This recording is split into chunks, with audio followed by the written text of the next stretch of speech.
El siguiente espacio es un programa de opinión. Clasificación A, apto para todo público. El análisis, la información, los temas de la actualidad y las tendencias están en una sola frecuencia. Frecuencia Política. Frecuencia Política. En tu radio, en tu compu, en tu celu, en tu tablet, aquí por la señal de Pichincha Universal. Comenzamos. Buenas tardes, amigos y amigas, bienvenidos a Frecuencia Política. Mi nombre es Pavel Muñoz y estoy este miércoles 27 de octubre una vez más con ustedes a través de la señal de Pichincha, Radio Pichincha, la radio de los pichinchanos, para que podamos desarrollar con ustedes un ejercicio, como siempre lo hacemos, de poner en consideración de nuestro público un análisis social, político, económico, cultural, lo que la coyuntura merite para pensar qué es lo que está pasando en el Ecuador.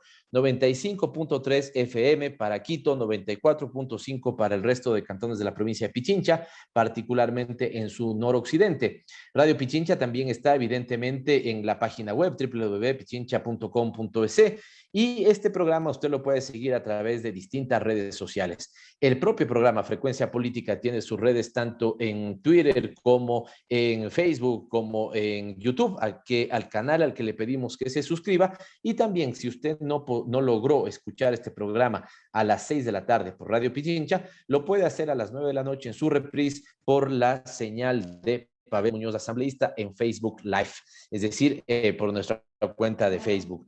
Esta ha sido una semana agitada como las que venimos teniendo en el último mes al menos. El eje central y la prioridad sigue estando alrededor de Pandora Papers. El fin de semana hubo una invitación, digamos, una convocatoria que le llamaron Diálogos y Consensos de CUSIN. Reconozco la pretensión de querer ser abiertos, amplios, plurales en el debate. Me da la sensación que terminan, digamos, asistiendo solo o la mayoría de asistentes, particularmente de una concepción, pero yo no me voy a poner en la posición de criticar a quienes han conversado, así sean sectores de la derecha y conservadores, digamos, están en su legítimo derecho. Me parece que el llamado de atención es a los sectores de izquierda, a los sectores progresistas, los sectores sociales, que no están conversando con la misma celeridad, si se quiere, y con la misma ratos claridad de que es un momento para unirse en objetivos nacionales, ¿no es cierto? En este caso estoy hablando de los objetivos nacionales que deben tener los sectores progresistas y que no sean los principios los que separen al sector progresista, sino la urgencia del país la que los una. Suelen decir en materia política que a la derecha los une sus intereses y a la izquierda los separa sus ideales. Tal vez esto puede estar sucediendo, pero esperemos que no sea así. Esperemos que los sectores progresistas, unidos con los sectores de trabajadores, unidos con los sectores sociales, unidos con las organizaciones campesinas, indígenas, unidos con las organizaciones de los pueblos, Montubio, Afro, y las grandes y las múltiples y grandes nacionalidades que tiene este país, ¿no es cierto?, puedan tener objetivos en común. Es un buen momento como para que se puedan definir 5 o 6 grandes prioridades, aquellas que puedan estar vinculadas con la educación. ¿Por qué no pensar que el gobierno se comprometa y el Estado, y en este momento el gobierno en representación de ese Estado, con la entrega del 1% del PIB a la salud? Número 2, el 1% del PIB a la educación. Número 3, enfrentar los grandes problemas de seguridad que tiene el país. Creo que todos los ecuatorianos y las ecuatorianas estamos horrorizados de cómo han incrementado los índices de criminalidad, de violencia, de delincuencia. Este es un problema central. Número 4, los elementos de financiamiento. ¿Cómo no poner en discusión que las tasas de interés sean más baratas en el país? En todos los campos, en todos los segmentos. Juntar a los actores de la economía popular y solidaria, tanto financieros como no financieros. Juntar a los emprendedores, a los pequeños empresarios del país, la dinámica del trabajo, donde el código del trabajo tiene que ser evidentemente modernizado, no precarizado, que es una cosa muy distinta, que tengamos una nueva ley de seguridad social, seguramente como un elemento quinto, y que el agro sea declarado en sexto lugar, ¿no es cierto? No porque sea el sexto en orden de prioridad, sino porque ahí pueden estar 6 grandes prioridades para el país, que el agro sea declarado en emergencia. Claro que hay que conversar de esos elementos, claro que hay que atender las preocupaciones del pueblo, sin desatender las prioridades que en este momento están instaladas en el país. Y una de esas prioridades es evidentemente la investigación sobre Pandora Papers, no porque lo estén demandando 600 medios de comunicación a nivel internacional, no porque sea una demanda de algunos sectores de políticos de la sociedad ecuatoriana, sino porque es la necesidad de claridad, respuestas contundentes y la verdad por parte del pueblo ecuatoriano. En ese marco, donde se siente un ambiente enrarecido, no sé si les pasa a ustedes, a mí me pasa, hay un ambiente enrarecido. La pregunta central que debemos hacer o que nos hacemos los ecuatorianos es: ¿qué está pasando por el país? Es que en esta ocasión hemos decidido que no nos centremos en una coyuntura, si es que es la seguridad, si es que es Pandora Papers, si es que es el tema económico, la ley, digamos, tributaria, sino que con nuestro invitado, a quien paso a presentar, podamos hacer un análisis, si ustedes quieren, desde una perspectiva histórica y comparativa de distintos momentos en la vida política del Ecuador, ¿no es cierto? Y caer en algunas pautas para leer el momento sensible que vive la patria en este momento. Yo en lo particular estoy preocupado por ese momento sensible y creo que es un momento donde los ecuatorianos, con mucha responsabilidad, debemos preguntarnos qué está pasando con el Ecuador, pero lo más importante es que debemos tratar de encontrar respuestas para que cualquiera sea esa, digamos, eso que le esté pasando al país, evidentemente no nos entrampemos en un hoyo, sino miremos el futuro con expectativa, cualquiera este sea, pero con una expectativa que siempre sea para mejor. El invitado entonces en nuestro próximo segmento, en Dialogando con, es Juan Cárdenas Espinosa. Él nació el 7 de noviembre, está próximo a ser cumpleañero en el cantón Azogues, en la provincia de Cañar. Ha representado en distintas ocasiones en la Asamblea Nacional, Congreso antes a su provincia, Cañar. Fue parte de la Asamblea Nacional Constituyente del año 1997 y uno de los destacados legisladores de la bancada de la Revolución Ciudadana en el periodo anterior, el periodo 2017-2020. Siga con nosotros en Dialogando con. Los protagonistas de la información aquí en nuestra cabina. En Frecuencia Política. Dialogando con. Muchísimas gracias por permanecer con nosotros aquí en Frecuencia Política en este miércoles 27 de octubre de 2021. Habíamos dicho que tenemos un invitado de lujo y yo en particular guardo mucha, digamos, gratitud, cariño para uno de los asambleístas que se destacó en la Asamblea Nacional, particularmente en el periodo anterior. Tiene también su trayectoria en el ámbito político, ya nos comentará algo de eso. Él es el querido Juan Cárdenas, asambleísta de la Revolución Ciudadana en el periodo que terminó hace poco, prácticamente entre el 2017 y el 2021, y fue un referente, y es un referente del movimiento político, fue un referente de la participación legislativa del periodo anterior. Juanito Cárdenas, querido, gracias por atenderla y aceptarla en la invitación de Frecuencia Política y compartir con nosotros unos minutos, sobre todo con nuestra audiencia. ¿Cómo está? Buenas tardes, buenos días, buenas noches. Muy agradecido por desempolvarme del rincón de las nostalgias. Me da mucho gusto compartir con Pavel, a quien le tengo una especial deferencia, afecto, y los dos tenemos algunas tareas que hemos compartido y nos ha hermanado. No nos conocimos en un baile, en un bar, ni en una barra, ni en un paseo. Nos conocimos proyectando lo que quiere el país para construir un estado de bienestar. Me da mucho gusto compartir en esta Frecuencia Política con Pavel, un gran hermano, un fabuloso ecuatoriano que es un recambio necesario para lo que viene después, para administrar lo que será la recuperación de la patria.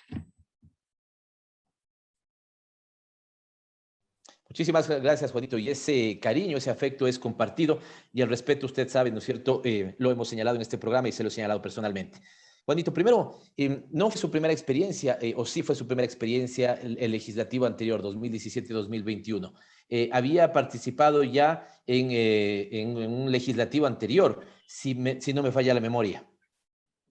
Efectivamente, yo estuve en el Congreso del 88-90, gané el 92-94, estuve en la Asamblea de Sangolquí, en esa asamblea en la que la aplanadora replicó su efecto para tomarse por asalto lo que fue después el feriado bancario.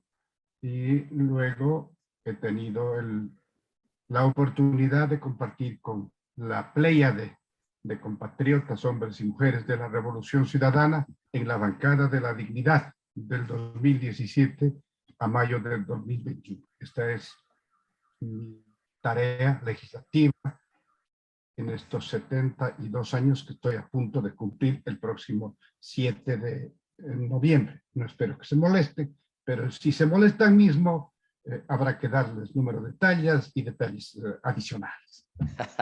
Bueno, pero entonces queda comprometido el festejo para el 7 de noviembre. Lo tendremos en cuenta, por favor, a la producción. El 7 de noviembre, nuestro compañero Juan Cárdenas está de cumpleaños, 72 primaveras, así que la celebraremos. En estos 70, ¿qué es lo que me interesa conversar con usted? Digamos que no es un tema en particular, sino un sentimiento y una sensación que al menos yo, digamos, la tengo en este momento respecto a lo que está pasando con el Ecuador. Pero tal vez lo mejor es mirarla en un contexto, ¿no es cierto?, más amplio en el tiempo.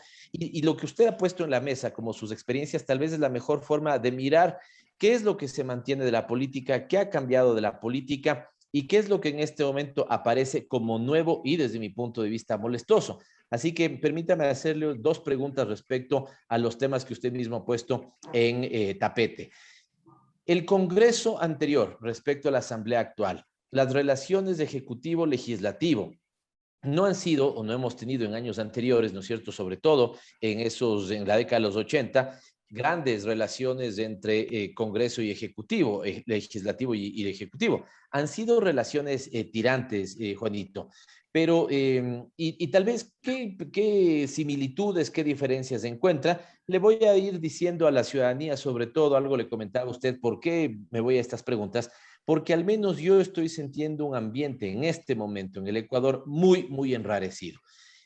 Ambientes así de enrarecidos hemos tenido antes, relaciones tirantes entre el Ejecutivo y el Legislativo los hemos tenido, tanto así que en ese momento, recuerde usted, León Febres Cordero, incluso con tanquetas, ¿no es cierto?, hizo presencia del Ejecutivo frente a esa disputa que había sobre la designación de la Corte Superior de Justicia o Suprema de Justicia en ese momento, pero en este momento hay una particularidad, no sé si usted la siente, ¿no? Deteriorados como están los indicadores de empleo, deteriorados significativamente como están los indicadores de seguridad, deteriorados como están los indicadores del ánimo social de los ecuatorianos. ¿Cuánto se parece, cuánto se diferencia el momento político actual respecto a otros momentos álgidos que ha vivido la República? La diferencia tal vez está en la forma de denominarlos. Antes a los politiqueros, sorprendedores, les llamábamos quicuyos. Y venimos desde esa época en que la planificación era realmente muy raro que un gobierno planifique.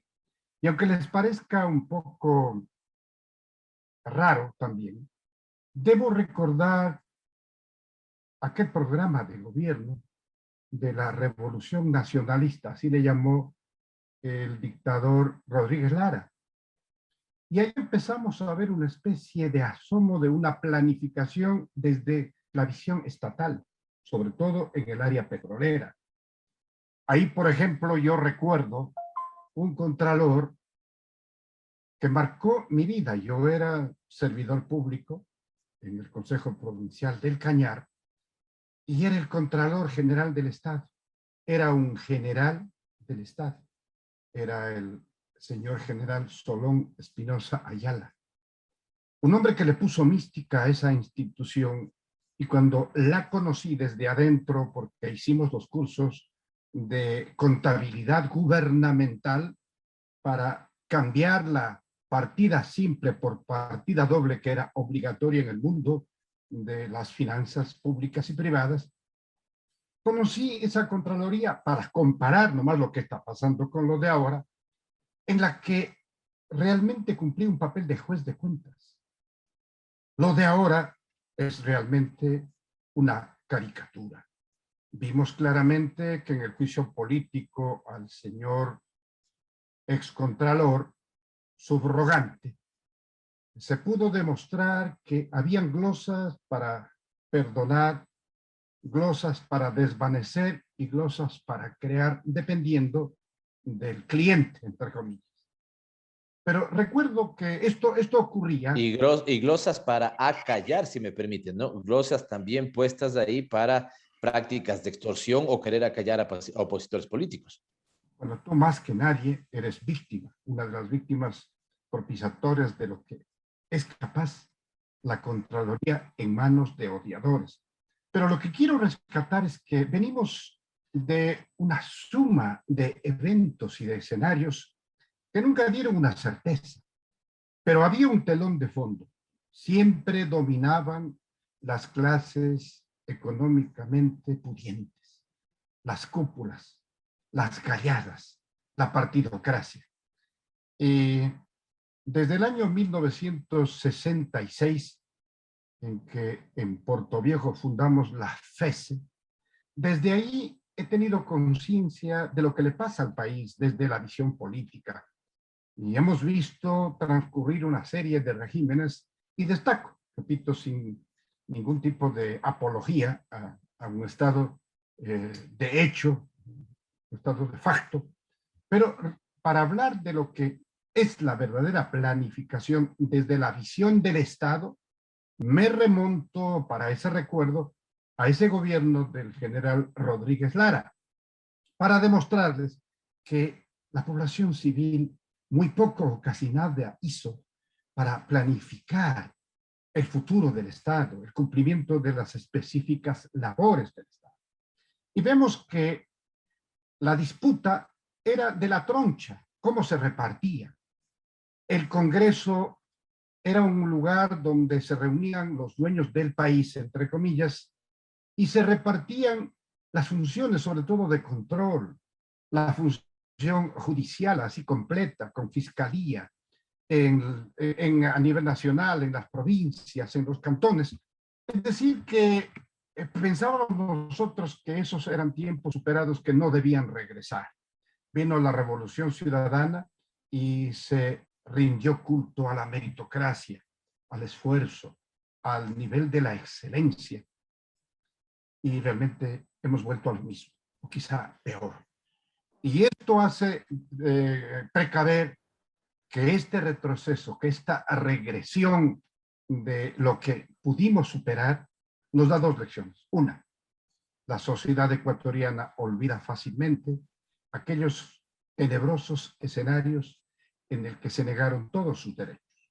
Pero al mismo tiempo, y como segundo punto, rescato que en la sociedad ecuatoriana, toda abúdica y a veces olvidadiza, también hay una enorme vocación por transformar, por construir, por vivir mejor, por construir un estado del summa causae. Juanito, hay dos, no quiero dejar pasar, antes de llegar un poco a la Revolución Ciudadana, Lenín Moreno, digamos que es un episodio vergonzoso de nuestra historia, ¿no es cierto? Y que hoy ha generado el piso sobre el cual está gobernando su socio político, diría, ¿no es cierto?, Guillermo Lasso, pero temas importantes, ¿no?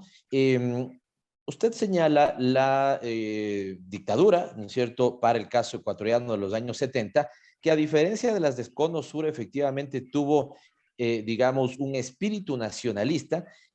Y efectivamente, déjeme confirmar en lo que usted decía, ¿no es cierto? Yo estudié digamos, los distintos organigramas que hemos tenido en el tiempo, y es curioso cómo en ese momento y en esa dictadura, ¿no es cierto?, el énfasis nacionalista se expresaba, por ejemplo, en dos entidades de mucho peso: la Junta Nacional de Planificación, la famosa JUNAPLA en ese momento, y la Junta de la Defensa Nacional. Y debajo de eso, debajo de un ejercicio de planificación, de cómo quiero entender y cómo quiero visualizar el desarrollo del país, aparecían los ministerios con sus rectorías y sus fortalezas.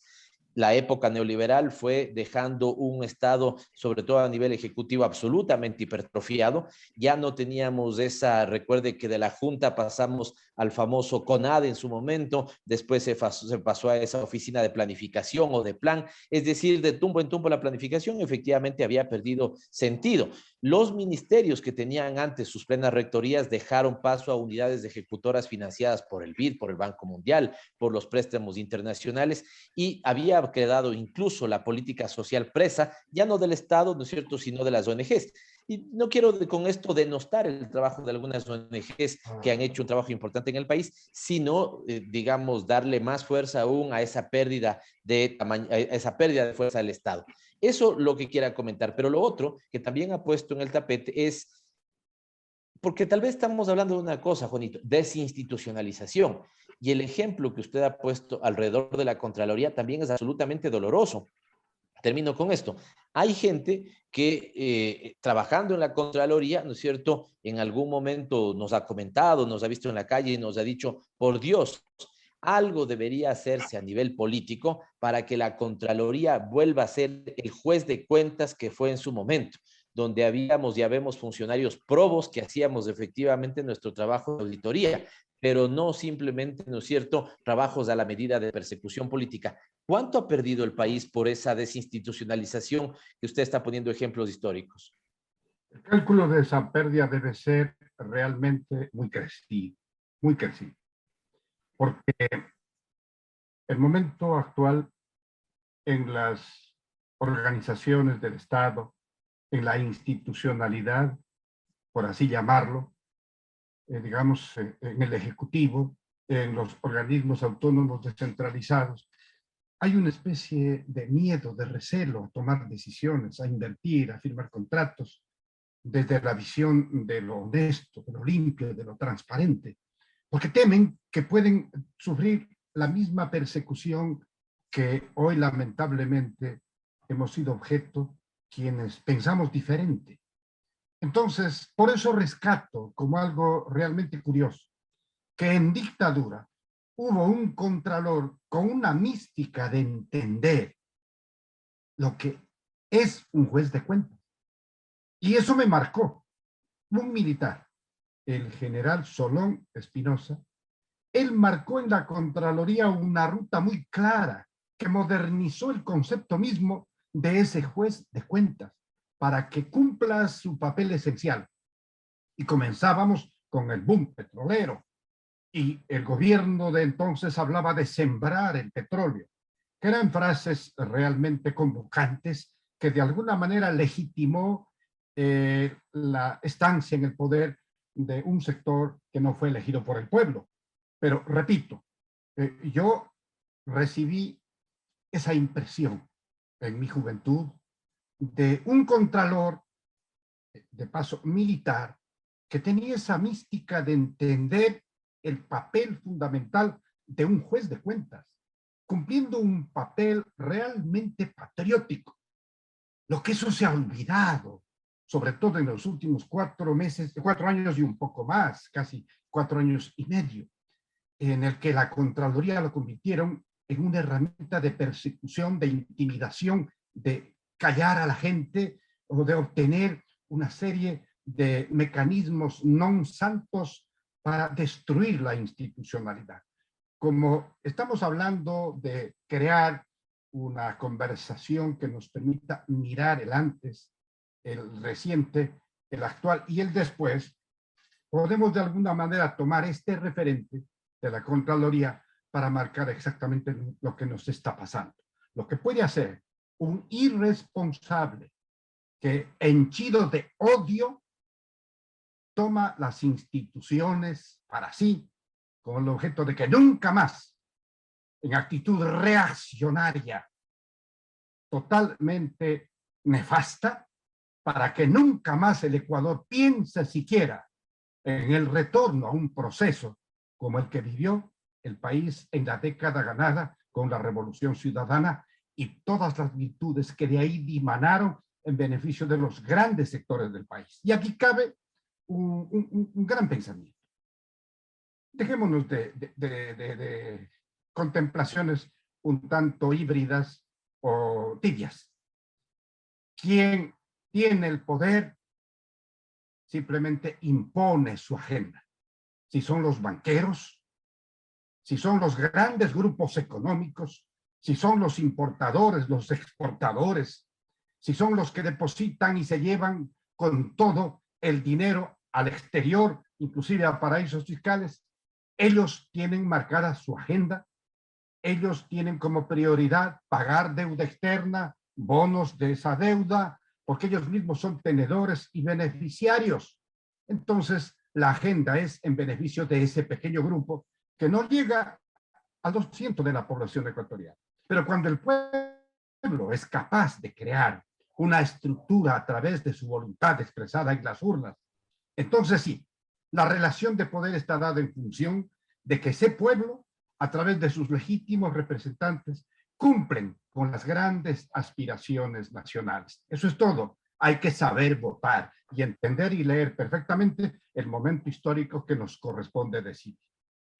El poder se ejerce, decía Michel Foucault, y recordando o digamos, retomando lo que usted plantea, yo diría que efectivamente si hay quienes saben ejercer el poder, son las élites económicas que en los distintos pasajes históricos, y ahora me parece que estamos viviendo lo mismo, han ejercido el poder a favor de unas cuantas minorías adineradas, funcionalizando el Estado, ¿no es cierto?, para beneficio de los intereses de esas minorías. Voy a un corte que me pide en este momento la producción, 1 minuto nada más, y volvemos a esta interesante, y sé que usted está disfrutando la conversación que mantenemos con Juan Cárdenas aquí en Frecuencia Política. 1 minuto nada más.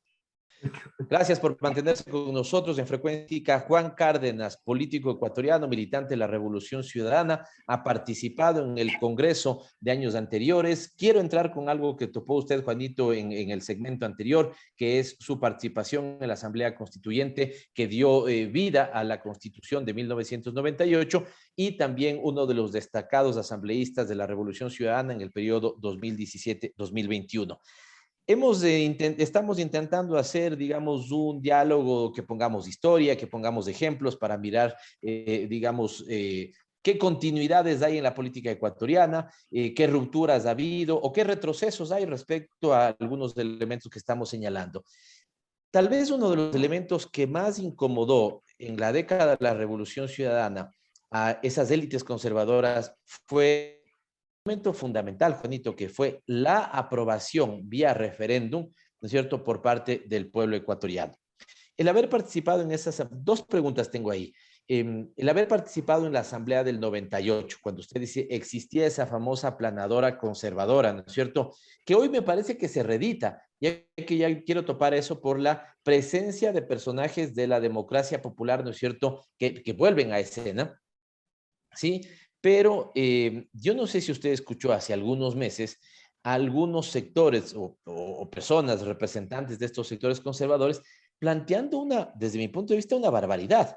El llamamiento a una consulta popular para sobre una pregunta, volver a poner en vigencia la Constitución acuartelada, ¿no es cierto?, de 1998, que fue funcional al modelo neoliberal de ese entonces, y cancelar la revolución, la Constitución, producto de la Revolución Ciudadana de 2008, la Constitución de Montecristi.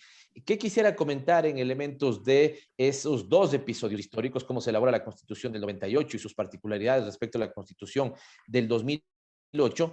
Y ¿qué opina sobre esta idea planteada por algunos, ¿no es cierto?, de vía consulta, que es lo que le están queriendo plantear al presidente de la República, que con una sola pregunta revivamos a la Constitución de 1998 para enterrar a la de Montecristi del año 2008?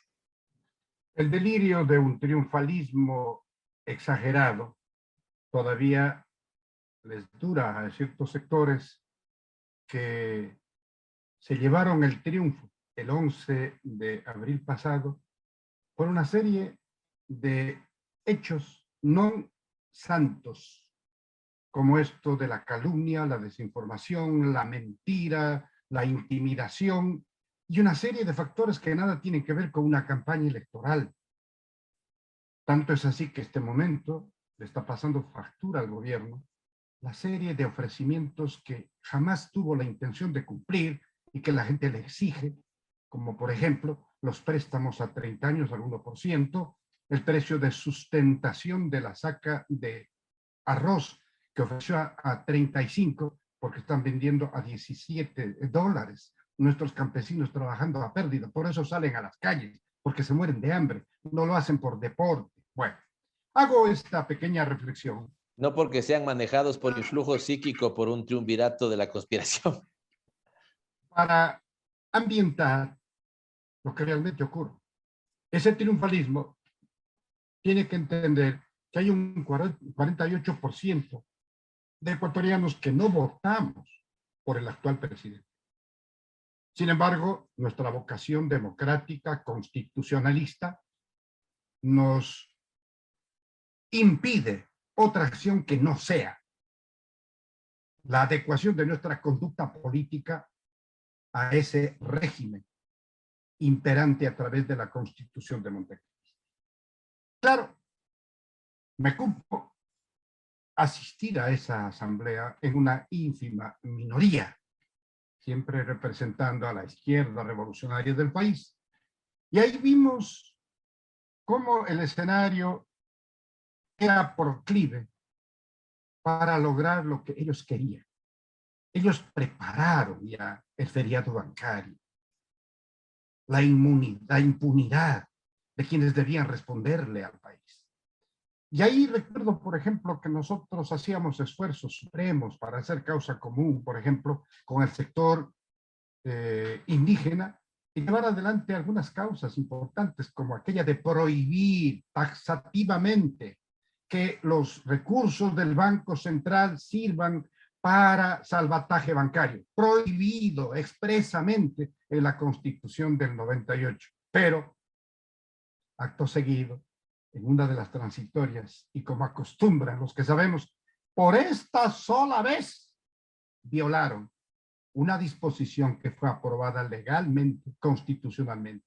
Es decir, la nuestra fue una participación de francotiradores para tratar de proteger el patrimonio nacional, las instituciones del Estado, las esperanzas de nuestro pueblo. Pero como era una consigna neoliberal del sector más derechoso y reaccionario de la politiquería ecuatoriana, vimos que lograron su objetivo. Tanto es así, inclusive, que aprobaron una transitoria entre gallos y medianoche y se les perdió el registro, inclusive de asistentes y de quienes votaron. Y simplemente asomó publicada una de esas disposiciones que facilitó precisamente el feriado bancario. Ahora, no es que no sabían lo que estaba pasando en el país, porque desde la ley de 1994, incluso el entonces candidato, Abdalá Bucaram, había denunciado ya un conjunto de mañoserías, digamos, en el sector financiero. Él planteaba, digamos, la fusión de algunos bancos o lo que fuera, tanto así que incluso algunos han lanzado la hipótesis de que la propia caída de Bucaram está impulsada por sectores, digamos, vinculados con... Antes, por ejemplo, los bancos tenían la obligación de hacer un depósito físico de un valor importante en el concepto de encaje bancario en el Banco Central o los bancos de fomento donde no existía este Banco Central. Era una obligación que tenían los bancos privados. Luego perdieron toda clase de controles. Se desquició absolutamente la participación del Estado. Y entonces empezaron a surgir las famosas empresas de papel, fantasmas, los préstamos relacionados y una serie de mecanismos mañosos que dieron la pauta de lo que nos iba a ocurrir en adelante. Y efectivamente que ocurrió, y ocurrió en el año 99. Ahora, estos mismos iluminados, entre comillas, son quienes se reencauchan en el partido Creo. Y son los mismos que ahora mantienen ese tipo de agendas y esas ideas trasnochadas. Y esos mismos, con otros amigos de la misma especie, acaban de reunirse el fin de semana en la hacienda de Cusín para, según ellos, arreglar el problema. Pero no dijeron nada de los Pandora Papers, no dijeron nada de la crisis carcelaria, de las masacres en los centros de detención, En fin, no dicen absolutamente nada, sino únicamente aquello que les interesa para consolidar el gran negocio de estar gobernando. Así que para nosotros no es nada extraño ver cómo los mismos se reencauchan y ahora sustentan un gobierno que le están haciendo el agua al lobo. Yo no sé, tengo la esperanza de que el señor Lasso es consciente de que es presidente de 17 millones de ecuatorianos. Ya no es el gerente ni presidente de un banco, ni mucho menos representa los intereses particularísimos de una casta, de un grupo, de una camarilla que intenta rodearle con una serie de mecanismos que obnubilizan su propia visión del país.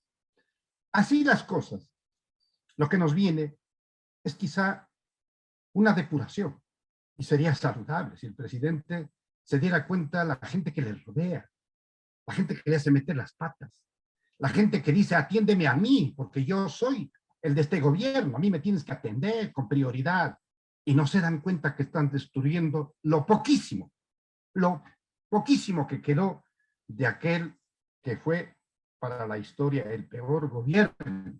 Entonces, lo que estamos viendo en este momento es una serie de exageraciones, de barbarismos, rayanos en lo ridículo, como esto de intentar de un solo plumazo desaparecer una constitución elaborada por el pueblo y aprobada en un referéndum.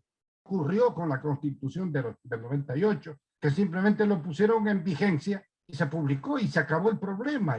Y cuando estuvo en vigencia nos dimos cuenta lo que habían preparado, lo que habían elaborado, quienes ahora se sienten fiscales del país, la gran conciencia moralista del país, pero en el momento que esto ocurrió, no fueron capaces de explicar qué pasó con las actas de la Asamblea de Sangolquí. Bueno, así que, queridos oyentes y televidentes, aprendamos a leer la política nacional. Es sencilla, no hay cómo perderse.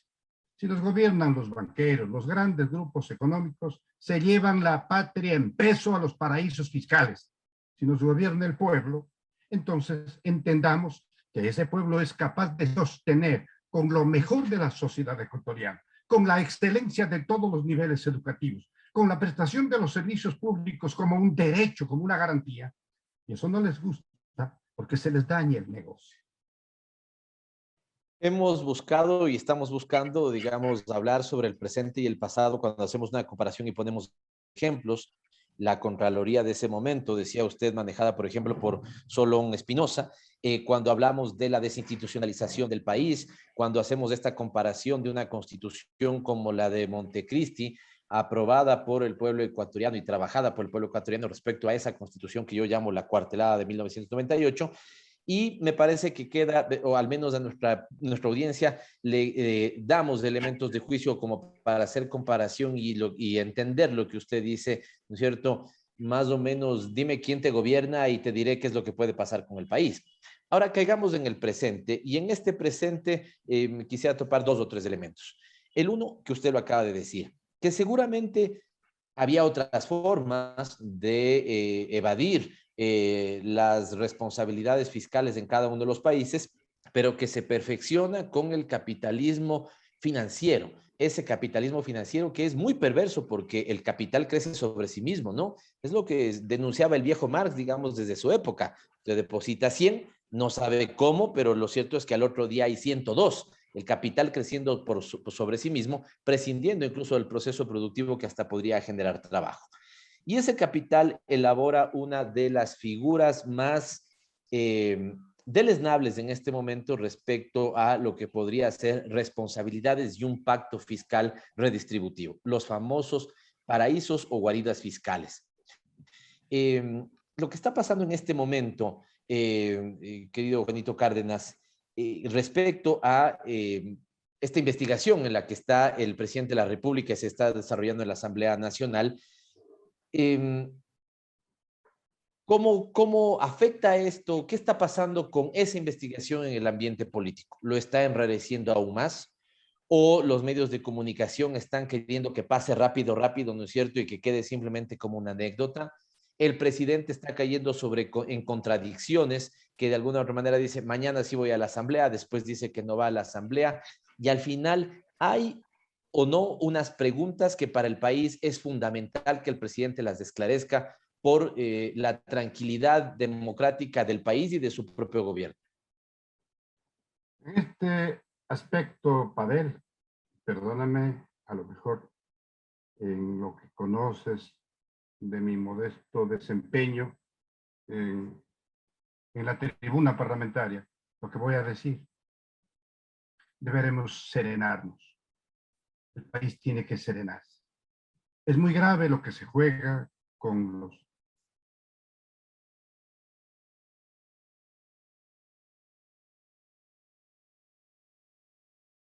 de chats o de redes sociales. Esto es muy de fondo, muy grave. Estamos hablando de quién dirige los destinos del país y quién puede ser inhabilitado ética y jurídicamente si es que ha transgredido la ley. Y solo es posible establecer mediante la confrontación con la prueba eficiente e irrefutable, garantizándole el derecho a la defensa, que hay ocasiones en que se dificulta porque, como tú acabas de mencionar, hoy día voy, mañana no voy, y así sucesivamente parece que es fruto de alguna desesperación o de un desencuentro de quienes ejercen la asesoría legal. Pero esto que se viene de afuera, esto que es fruto de una investigación de cientos de investigadores, de temas económicos, financieros, a nivel de múltiples países, de todos los continentes, que involucra a medios de comunicación que ni de lejos pueden tener la sospecha de hacerle un papel a alguien en particular. A ellos también debió haberles costado una enorme capacidad de reflexión para publicar lo que ya el mundo conoce. No estamos hablando de memoria, estamos evaluando lo que consta en el informe del consorcio de investigadores internacionales en materia económica. Así que serenémonos, tanto quienes ejercen de fiscales como quien en este caso es objeto de la investigación. Esto, por otro lado, se viene manejando con mucha liviandad desde los medios de comunicación para cumplir una consigna, para tratar de cansar el tema, para de alguna manera desvirtuar las acusaciones que no son nuestras. Las preguntas del informe son de esa comisión de alto nivel, el consorcio de investigadores periodísticos. Así que esa tarea también ya la van perdiendo. La gente aprendió a leer entre líneas, ya no le cree el mensaje de esa prensa que repite una serie de argumentos que ya no convence. Así que como que de alguna manera este tema está en otro escenario, en el que ya no caben las amenazas, que la consulta popular, que la muerte cruzada, que también es bueno decir, cuando se planteó la muerte cruzada en octubre del 2021, los que lo proponíamos éramos golpistas. Usted y yo tenemos tres compañeras que pasan por un proceso de indagación penal por instigación, por haberse referido a un texto que está en la Constitución, que hoy habla el presidente, habla la Asamblea, hablan los medios de comunicación, todo el mundo cita ese artículo. Pero claro, a tres compañeras en el periodo anterior de la Revolución Ciudadana les pusieron un proceso de instigación por el pecado de haberse referido a un artículo que está en nuestro texto magno, digamos, en el texto supremo legalmente, la Constitución. Artículo 98, perdón, el artículo 140. 130 y 148. ¿No? Y lo leemos en forma textual. 148. El presidente o la presidenta de la República podrá disolver la Asamblea Nacional cuando a su juicio Esta se hubiera arrogado funciones que no lo competen constitucionalmente, previo dictamen favorable de la Corte Constitucional. Esta facultad podrá ser ejercida por una sola vez en los 3 primeros años de su mandato. En el plazo de 7 días, la función electoral convocará elección. Eso es lo que se llama la muerte cruzada. Estuvo aquí siempre, desde el año 2009, estuvo aquí, estuvo en la Carta Magna, pero selectivamente y perversamente lo utilizaron para perseguir, para intimidar. Bueno, todo esto la gente va entendiendo. La gente tiene ya conciencia de lo que le está ocurriendo. Pero al mismo tiempo se va desvaneciendo aquel eslogan que venían repitiendo, muerte cruzada, consulta popular, porque las mediciones de apoyo al gobierno cada vez son más precarias. Igual que para la Asamblea, por todo lo que ocurre en ese cuerpo colegiado tan amplio, donde la descomposición es más rápida todavía. Entonces, ya no hablan mucho de la consulta popular, ya no hablan mucho de la muerte cruzada, porque saben que después de todo van a someterse al escrutinio del voto popular, y ese voto ya no lo tienen. Saben perfectamente bien que lo del 11 de abril fue un hecho realmente milagroso para ellos, milagroso. No nos olvidemos que llegó a la segunda vuelta peleándose con otra candidatura y con serios cuestionamientos en cuanto a ese resultado. Ni siquiera al menos al paso a la segunda vuelta, ¿no? Ni siquiera con el 20%. La candidatura de Revolución Ciudadana sobrepasó los 32 puntos de aceptación, que luego se convirtieron en 48% de los ecuatorianos. Entonces, el mapa político electoral ha cambiado. Y entonces, ¿qué les queda?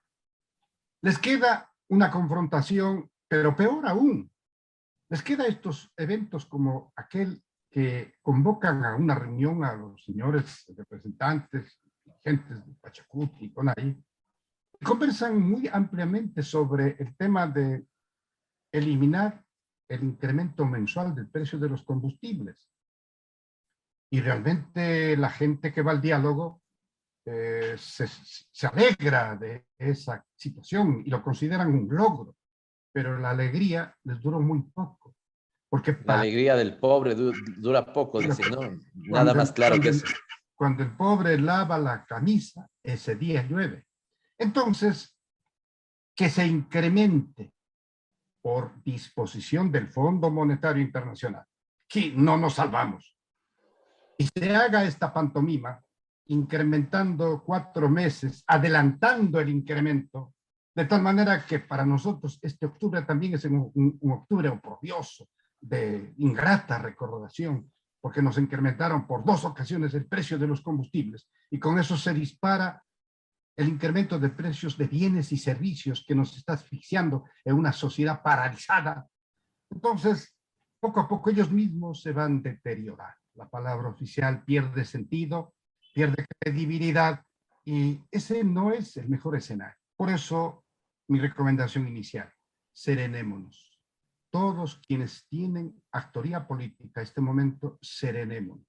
Y en la Asamblea debe haber una acción ponderada, de altísima responsabilidad, amarrándose el hígado, para que se logre subsumir lo que dice el informe del Consorcio Internacional de Periodistas de Investigación, que no son correístas, y lo que puede demostrar, respecto a su ninguna participación, si ese es el caso, o si existe realmente causales, para otro escenario en el que, establecida una responsabilidad, vendrán las consecuencias.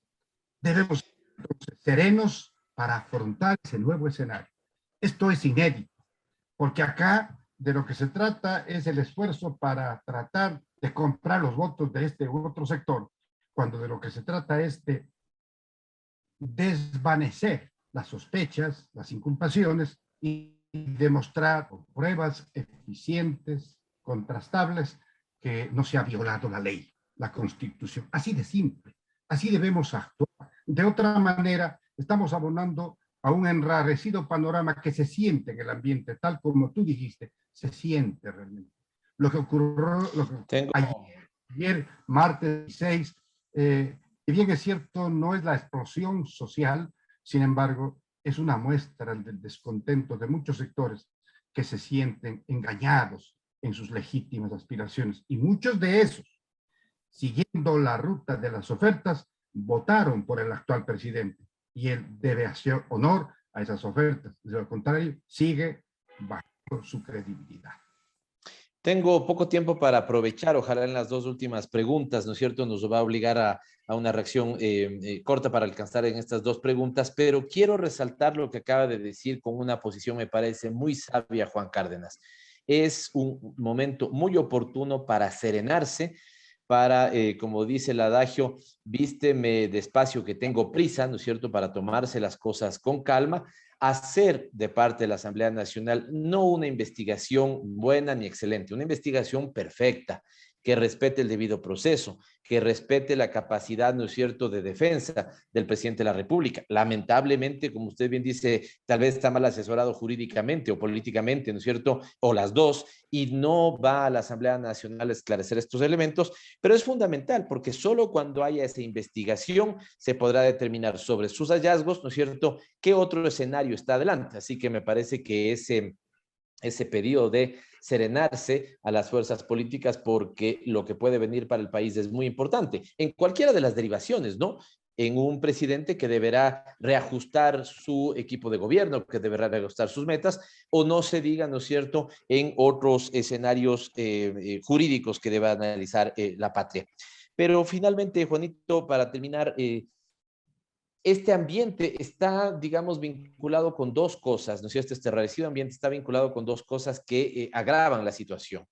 Indicadores de estado de ánimo, yo no sé si usted ha visto los de las últimas encuestas, pero también los que están hablando, por ejemplo, a nivel de comparativo en Latinoamérica y comparativo históricamente en el país, estos famosos datos del Latino Barómetro, la gente en este momento tiene mucho decaimiento respecto a cómo ve el presente, cómo puede ver el futuro, no tiene confianza en las instituciones ni en la democracia, cree que el gobierno no está gobernando. Fíjese, cuando se dice usted está de acuerdo con cómo gobierna, Moreno llegó a poner el 9%, es decir, el indicador más bajo en toda América Latina.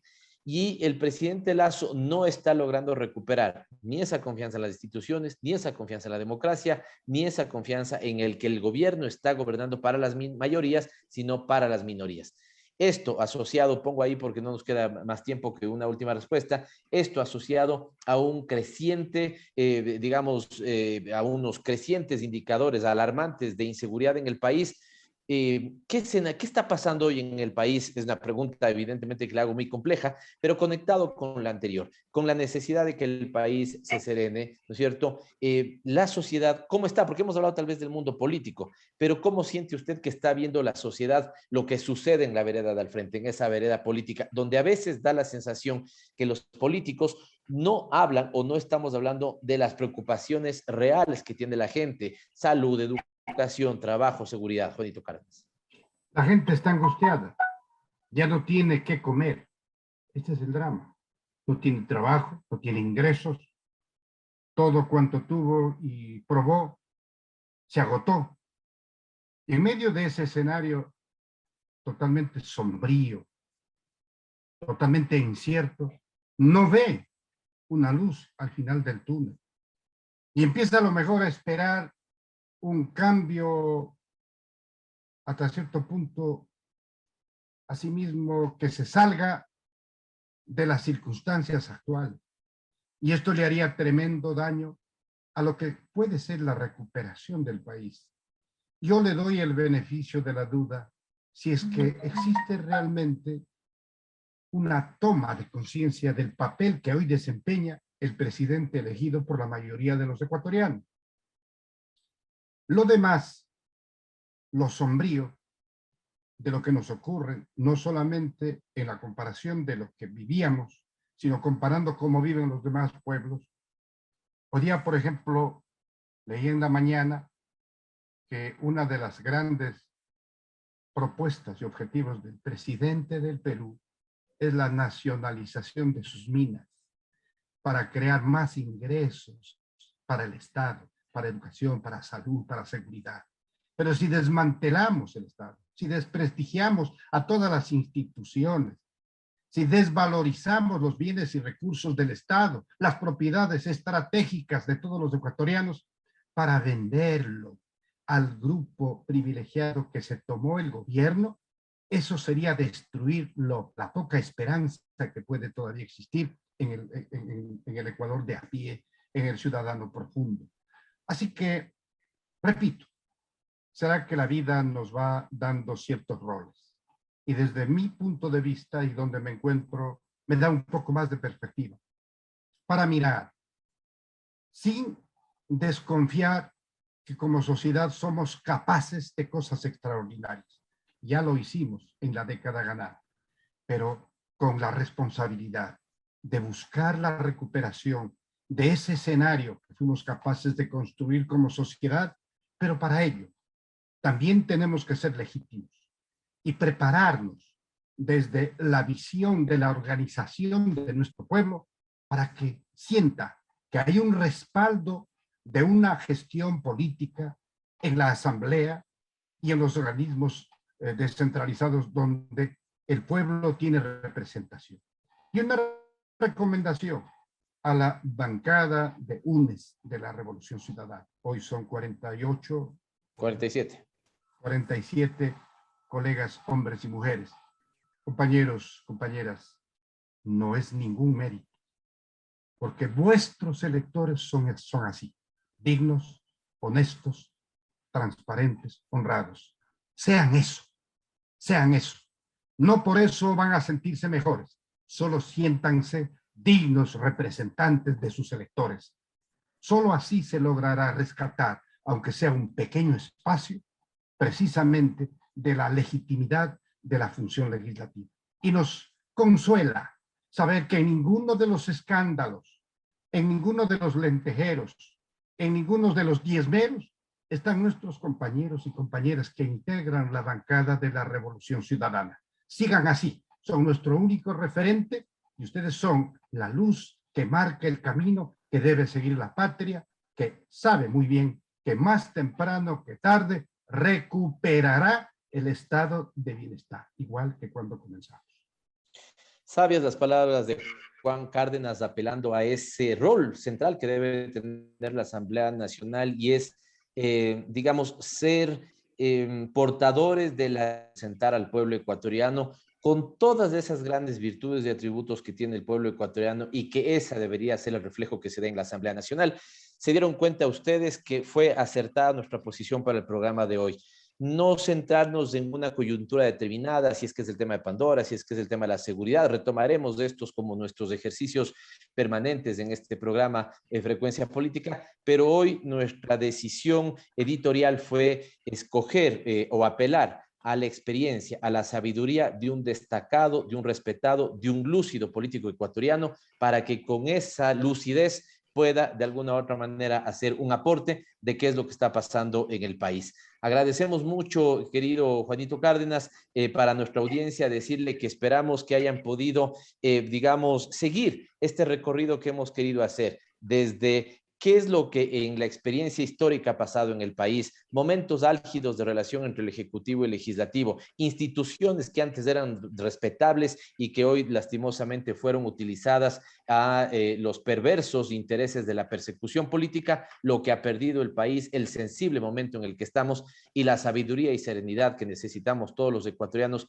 para que el futuro sea mejor. Ojalá los políticos todos estén y estemos a la altura de esto que está comentando Juan Cárdenas. Querido Juanito, le mando un fuerte abrazo. Espero que en una próxima ocasión también nos acepte y nos siga acompañando aquí en Frecuencia Política. Siempre a la orden. Muchas gracias por la invitación. Un abrazo a quienes han tenido la gentileza de tolerarnos en este programa de Frecuencia Política. Muchas gracias. Y con nosotros hasta el próximo miércoles. Chao, chao. Un fuerte abrazo. Gracias por acompañarnos. Aquí termina Frecuencia Política. Hasta la próxima semana.